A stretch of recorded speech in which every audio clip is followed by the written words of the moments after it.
The rail assembly on this deck is made up of 4 components. We have the posts, the lock rails running between posts, a cap rail that runs across the top, and finally the stainless steel cables, which tie the whole job together into a neat, functional assembly. You saw us set the posts in an earlier episode, but there's a bit more to know about accurately and efficiently boring all the holes necessary for routing these cables. Our design includes intermediate cable supports called pickets, which come straight from Feeney, the manufacturer of this entire CableRail system. We used one of these pickets as a marking gauge. Then, Chris set up a drilling station and spent a few hours prepping the posts. Getting the holes right is imperative because they determine the path of all the cable rails and therefore the finished appearance. The line posts get a set of through holes, but the corner posts require 2 intersecting through holes, with the outside facing holes bored a bit larger to accommodate the cable termination hardware, which we'll see later. For now, I worked on setting the lock rails between posts, using exterior grade pocket screws to fasten each end to the post. You'll notice that the pocket holes are facing up, so they'll be concealed by the cap rail that comes later. Lock rails are really simple, just pieces of straight cut 2x4 kumaru set between each post. But you'll notice I'm using a ratchet strap to help pull the posts into final plumb alignment, a trick I learned from Chris. The strap also allows me to hold the lock rail in place tightly enough that I can free up my hands so I can focus on alignment and driving the screws. For the cap rail, we used 2x6 stock, creating a slight overlap beyond the width of the lock rail and posts. Like the border pieces on the surface of the deck, these cap rails get mitered corners. I fit the board using clamps. Then I transferred the actual post location, and from there used a rafter square to mark my 45.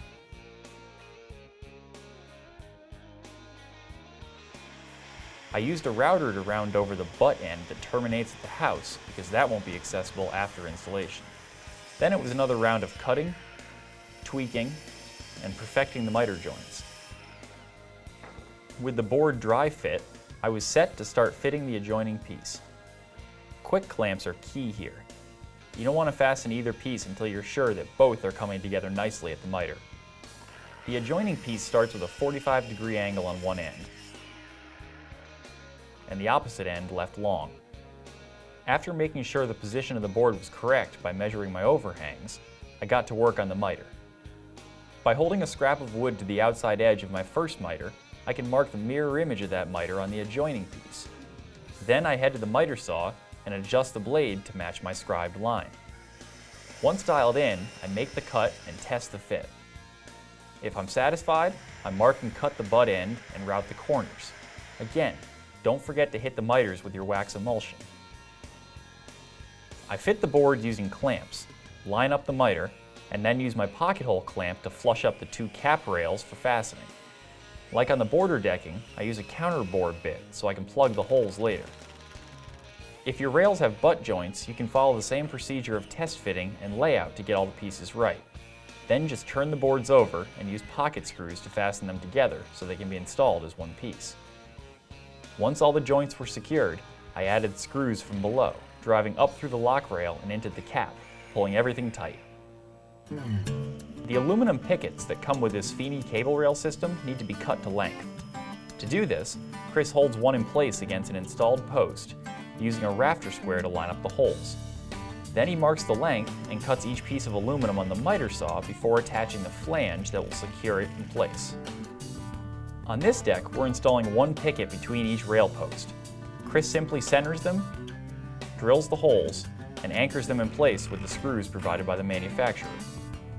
With the pickets in place, Chris can move on to installing the cables. Here are the basics. Start at one end of the deck, inserting the end that comes equipped with a threaded sleeve. The manufacturer recommends attaching the washer and nut at this point, but since our sleeves fit so snugly, Chris was able to lace the remaining cables before coming back to install the nuts.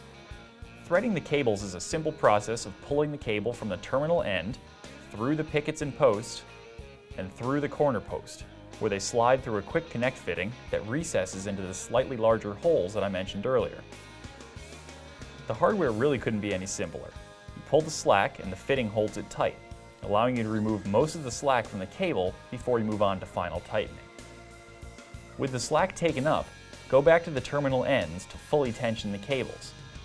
Once tight, we use a grinder with a cutoff disc to trim away the excess cable, and then finish the install with Feeney's push-on end caps.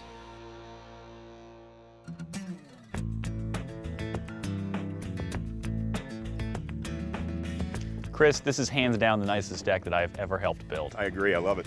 Could not have gotten the details nailed down without you coming down to help us out. Thanks, man. Thank you so much. You're welcome. Get My home pleasure. safe. Well, it's nothing left to do but sweep up and do a little patchwork. So we'll see you next time on Project House.